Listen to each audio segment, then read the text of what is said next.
மகாவிஷ்ணு பல தருணங்கள்ல அவதாரங்கள் எடுத்து அழிவிலிருந்து இந்த உலகத்தை பல முறை காப்பாத்திருக்காரு. அப்படி மகாவிஷ்ணு எடுத்த ஒரு அவதாரம் தான் மோகினி அவதாரம். இந்த கதையில மகாவிஷ்ணு இரண்டாம் முறையா மோகினி அவதாரம் எடுத்து பஸ்மாசுரன் அப்படின்னு ஒரு அசுரனை அழிச்சது பத்தி இந்த வீடியோல பார்க்க போறோம். வீடியோவை ஸ்கிப் பண்ணாம பாருங்க.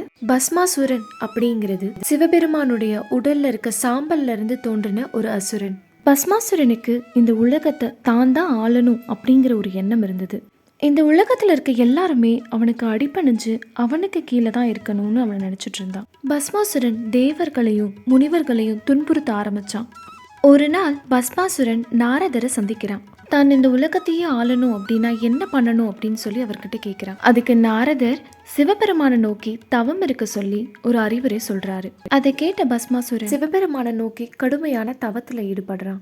தவத்தினால மகிழ்ச்சி அடைஞ்ச சிவபெருமான் தன் முன் தோன்ற தன்னுடைய ஆள்காட்டி விரல யாருடைய தலை மீது வச்சாலும் அவங்க எரிஞ்சு சாம்பல் ஆகிடணும் அப்படிங்கிற வரத்தை கேட்கிறான். அவனுடைய அதீத பக்தியின் பயனாக சிவபெருமான் அந்த வரத்தை அவனுக்கு கொடுக்கிறாரு. அந்த வரத்தை பரிசோதிக்க நினைச்ச பஸ்மாசுரன் தன்னுடைய ஆள்காட்டி விரலால சிவபெருமானையே தொட நினைக்கிறான். சிவபெருமான் அந்த இடத்துல இருந்து தப்பிச்சு விஷ்ணு பகவானோட இருப்பிடமான வைகுண்டத்தை அடைகிறார். சிவபெருமானோட பிரச்சனையை கேட்ட விஷ்ணு பகவான் அவருக்கு உதவ ஒத்துக்கிட்டு ஒரு கவர்ச்சியான நடன அழகியான மோகினியின் உருவத்தை எடுத்து பஸ்மாசுரன் முன்னாடி போறாரு. அளவில்லாத அழகுல ஜொலிக்கிற மோகினிய பார்த்த பஸ்மாசுரன் அவனை அறியாமலே மோகினி மேல ஒரு ஈர்ப்பு உருவாகுது. கடைசியா மோகினி கிட்ட தன்னை திருமணம் செஞ்சுக்கும்படி கேட்டுக்கிறான். அதுக்கு மோகினி, பஸ்மாசுரா, எனக்கு நடனத்துல ஆர்வம் அதிகம், என்னோட நடனம் ஆடி நீ ஜெயிச்சா நான் உன்னை திருமணம் செஞ்சுக்கிறேன் அப்படின்னு சொல்றாங்க. அதுக்கு பஸ்மாசுரன் சம்மதம் தெரிவிக்கவே முக்த நர்கயா அப்படிங்கிற நடனத்தை ஆரம்பிக்கிறாரு.